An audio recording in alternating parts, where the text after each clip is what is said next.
On the world news tonight, first the headlines. I'm positioned to solve Nigeria's oil and gas challenges. Biden condemns Africa military coup, backs ECOWAS. Yoruba Obas Forum insists on Obasanjo'S public apology. Nigeria ready for business, Tinubu tells global energy industry. And on sport, Eagles will be difficult to stop at 2023 AFCON in Côte d'Ivoire. I am Morire Rabila Lawal. The news shortly. President Bola Ahmed Tinubu on Tuesday assured international investors that he was poised to solve the challenges in Nigeria's oil and gas, having worked in the sector himself. Consequently, he said Nigeria is open for business now than more ever. We know the industry we grew up in it, we are positioned to solve the problems, and we are pragmatic and we will solve the problem. Tinubu told a delegation consisting of the global leadership of oil and gas, transitional giant ExxonMobil, on the sidelines of the United Nations General Assembly in New York, USA. Special advisor to the president on media and publicity, Ajuri Ingolale, disclosed this in a statement is signed on Tuesday that Nigeria has the resources and leadership. We have never been more ready for business, the President Tinubu tells global energy industry. Tinubu asserted that Africa's giant is no longer settling for crumbs and leftovers on the investment agenda of the world's most prolific energy conglomerates, saying Nigeria has never been more ready for business than it is now. He is following an illustrious private sector career as a professional accountant in the oil and gas industry, as he is proving his capacity to take difficult decisions as president and is best prepared to solve problems and crush all bottlenecks standing in the way of the new and large-scale capital flowing into Nigeria's oil and gas industry. The knotty issues require direct supervision on my path. Despite many contending obligations, I will sit down and oversee the process of removing these encumbrances to job and wealth creation for Nigerian people, he asserted. ExxonMobil President of Global Upstream Operations, Liam Malone, pledged new production of nearly 40,000 BDT in each Nigerian's operation in phase 1 of a new investment push in Nigeria. Malone said this commitment in his company's response to President Tinubu's commitment on behalf of Nigeria. We have made significant progress, and since we last met, we are growing our production and we are working hard on expanding the deep water production. We appreciate your efforts and will respond in kind. The time is right. Thank you, Mr. President, and your leadership, the ExxonMobil President stated. To the next story. The United States President Joe Biden has condemned the unconstitutional takeover of government in West Africa and Central Africa while reiterating his country's unwavering support for democracy across the globe. Delivering his remarks before the 78th United Nations General Assembly on Tuesday, Biden expressed support for the actions taken by the African Union and the Economic Community of West African States to pressurize the military junta in the Niger Republic to restore constitutional order and reinstate the ousted president. In Nigeria's ousted president Mohamed Bazoum was removed by a military junta on July 26, 2023, in a coup that has been roundly condemned by the United Nations, US, United Kingdom, African Union, ECOWAS, and France, among other key international stakeholders. ECOWAS has ordered a standby army to prepare to use force to restore democracy in Niger after several failed talks with the junta. During his remarks, President Biden backed the AU, ECOWAS, and other regional bodies working to protect democracy while assuring that the world that democracy will remain the best tool for countries to better meet the challenges facing humanity today. We convened a summit for democracy to strengthen democratic institutions, root out corruption, and reject political violence. And at this moment, where democratically elected governments are being toppled in quick succession in West and Central Africa, we are reminded this work is as urgent as important as ever. Tinubu had said this while recently hosting the U.S. Presidential Envoy and Assistant Secretary of State for African Affairs, Ambassador Molly Fee, at the Presidential Villa Abuja. Fee had delivered to Tinubu an invitation from Biden for a meeting on the sidelines of the United Nations General Assembly. The Niger coup is expected to form part of the critical topics of discussions by the two leaders. President Biden also spoke about climate change and its devastating impact, as well as artificial intelligence, urging that the emerging technology should be galvanized by nations for the good and protection of the citizens. The U.S. leader also condemned the Russian and war Ukraine, rallied global support for the Ukrainian people. He also pushed for the expansion of the United Nations Security Council with the injection of fresh permanent and non-permanent members. A group comprising royal fathers from Lagos, Ogun, Oyo, Ondo, Ekiti, Kwara and Kogi State has insisted that the manner ex-President Olusegun Obasanjo ordered monarchs present at a project inauguration in Iseyin, Oyo State last Friday was condemnable. The Royal Fathers Group, Yoruba Obas firm, subsequently demanded public apology from the ex-president. Obasanjo at the event had berated the monarchs for refusing to rise to welcome the governor of Oyo State, Seyi Makinde, noting that the action of the Royal Fathers was tantamount to disrespect of the office of the governor. Displeased by how the monarchs treated Makinde, Obasanjo had ordered them to rise from their seats and ordered all to respond to it. The action of the ex-president, however, attracted severe criticism. But while explaining why he ordered the monarchs to stand up, Obasanjo in a statement said the governor, who is one recognized by the constitution at the highest rank at the state level, deserves respect from the monarchs. But the Yoruba Obas Forum, in a statement signed by its president, the Moluku of Artillery in Ondo State, Oba Samuel Adeoye, and the General Secretary, who is also the Olukoto of Ikotunile in Kwara State, Oba Abdulrazak Abioye, obtained in Osogbo on Tuesday, said Obasanjo's outburst was an affront and an intentional desecration of revered traditional stools in Yoruba land. The statement further read in part, on behalf of the entire Yoruba Obas, we are using this medium to call upon the former president of Nigeria, Obasanjo, to immediately apologize to monarchs from Okeogun Zone for his undeserved remarks over his claim that they failed to stand up when the governor Makinde and himself climbed the podium at the inauguration of Lautex College of Agricultural Science and Renewable Natural Resources, Iseyin. The forum also noted that even if the Obas advocation acted in breach of the Act of Precedence of 1999, Obasanjo should have noted it in a speech rather than scolding them like puppies or military recruits. We think respect should be earned, not demanded. An injury to one is an injury to all. Yoruba traditional institution is not like a military setup that anyone can command at will. We condemn this act by Obasanjo and we call for his public apology to all the disgraced Obas and the entire Yoruba people by extension without further delay. Moving on to the next story. President Bola Tinubu has said Nigeria is ready for business, stressing that Africa's most populous country has the resources and leadership. He stated this in New York on Monday while playing host to a delegation consisting of global leadership of an oil and gas transnational giant ExxonMobil. According to a Tuesday statement by the presidential spokesperson, Ajuri Ngelale, the Nigerian leader said the country is no longer settling for crumbs, saying or left over on the investment agenda of the world's most prolific energy conglomerates. Nigeria has never been more ready for business as it is now. Says the Secretary Tinubu explained that following an illustrious private sector career as a professional accountant in the oil and gas industry, he has proven his capacity to make difficult decisions as president. On his part, Malo stated that he is well placed to reciprocate the president's effort with new investment as he planned new production of nearly 40,000 BPD in its Nigerian operations in phase 1 of the new investment push in Nigeria. Moving on to the next story. Former President Olusegun Obasanjo has weighed in on the rising military coup in Africa, saying the development shows that young people are in search of liberators. In recent years, there have been 7 coups across Africa, with the latest happening in Gabon on August 30th. Niger, Burkina Faso, Sudan, Guinea, and Mali are all under military rule. Speaking at Olusegun Obasanjo Presidential Library in Abeokuta, Ogun State, during an interactive session with a group of youth from Africa for Africa Youth Initiative, the former president said he would not support a coup considering his experience in the hands of former military dictator, late General Sani Abacha.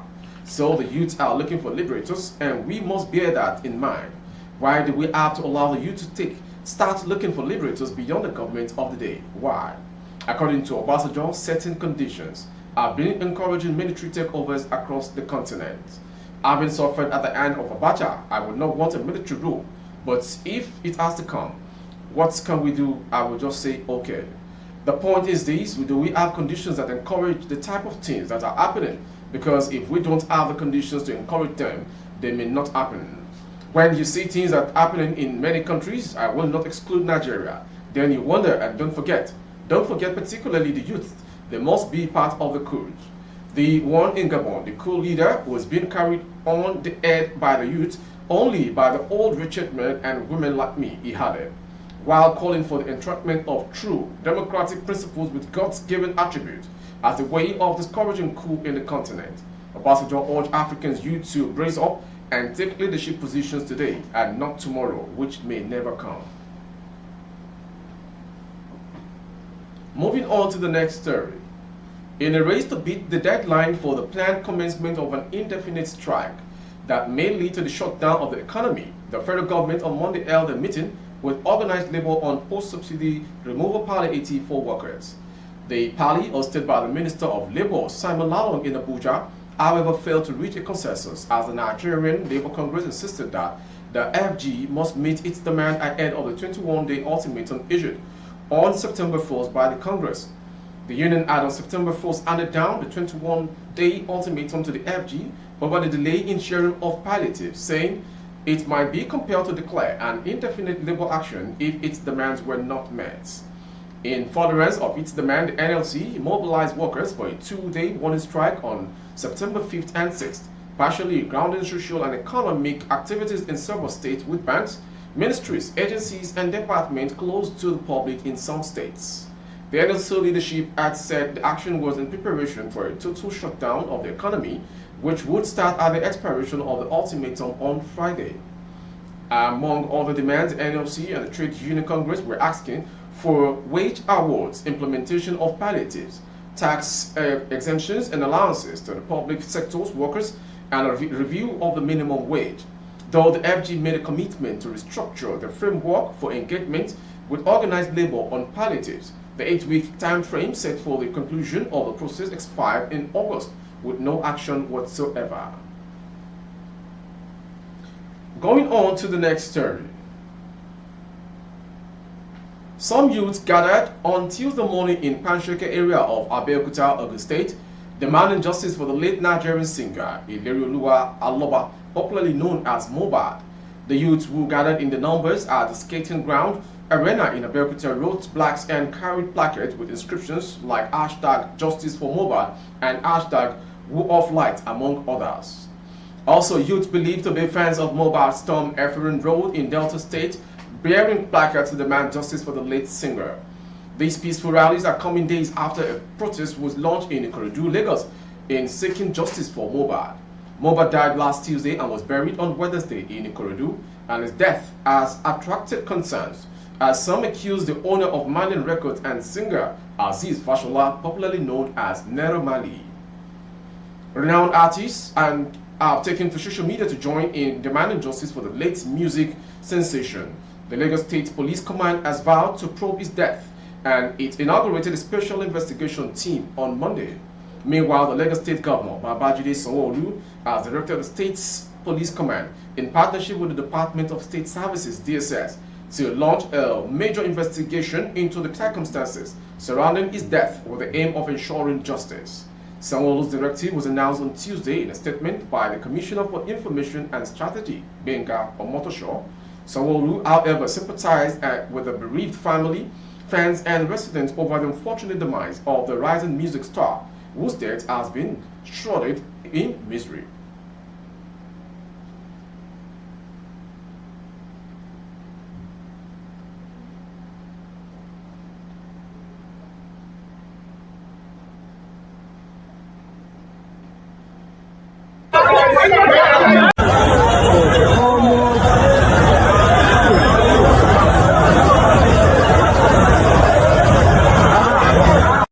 My people, no be small thing, no.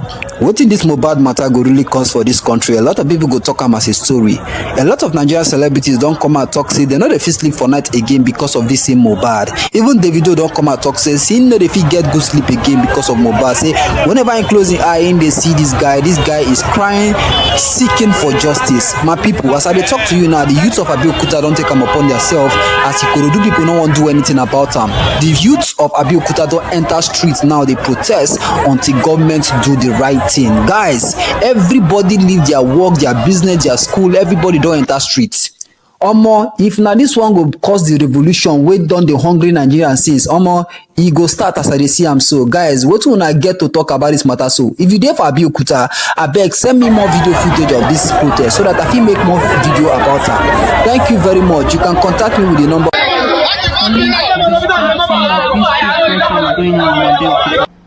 No fewer than 8 security agents comprising soldiers, policemen, and Nigeria Security and Civil Defense Corps have been killed by gunmen in Imo State. The incident, which happened on Tuesday morning in Umalumaku community, Eime, Mbano, local government area of the state, has thrown the area into panic. The Joint Security Task Force team, who were in 2 security trucks, were ambushed and set ablaze by the attackers.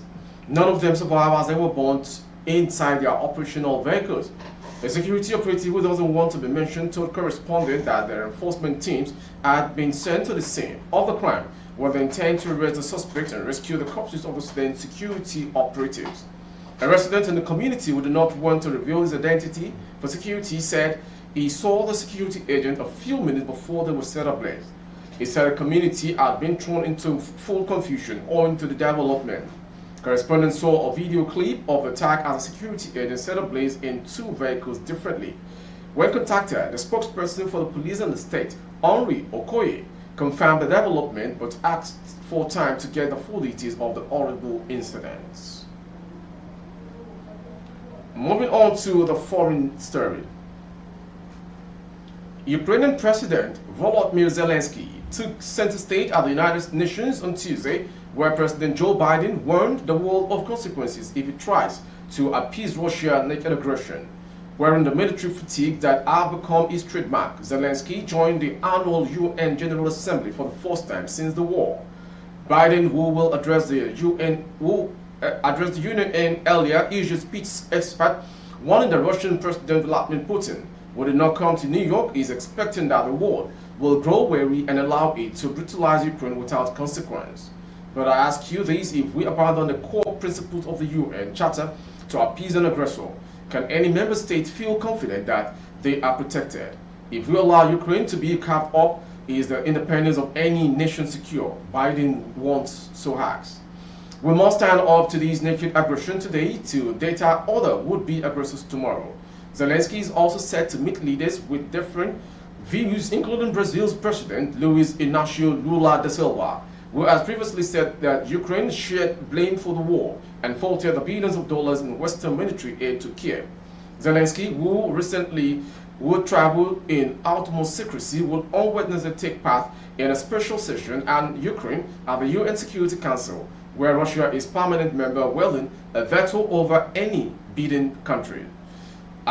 Asked about the meeting during a visit to the hospital in New York where wounded Ukrainian soldiers are being treated, Zelensky said that the United Nations still provides a place for Russian terrorists. Finally, on sports. Former Nigerian international Peter Rufai believes the Super Eagles will be one of the difficult teams to beat at the 2024 Africa Cup of Nations in Cote d'Ivoire. Recall that Nigeria ended the campaign in the Africa Cup of Nations qualifying series in grand style as they run to a 6-0 win over Sao Tome and Principe at the Godswill Akpabio Stadium in Uyo. With the victory, the Super Eagles finished top Group A with 15 points, scoring an astonishing 22 goals in the process. However, in the chart, the 1994 African winner said that the Super Eagles will be tough not to crack out the tournament. He also said that the crop of players at Jose Pesero's disposal are blessed with talent. I'm very delighted with the general performance of the Super Eagles against Sao Tome and in the group. This is just what Nigerians want to see, goals and goals.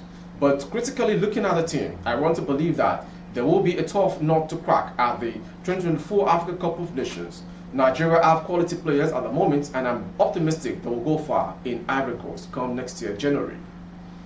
With a sports story, we've come to the end of today's World News from Babag Bagede Imo Television. Before we go, some headlines. I am positioned to solve Nigeria's oil and gas challenges, says President Tinubu.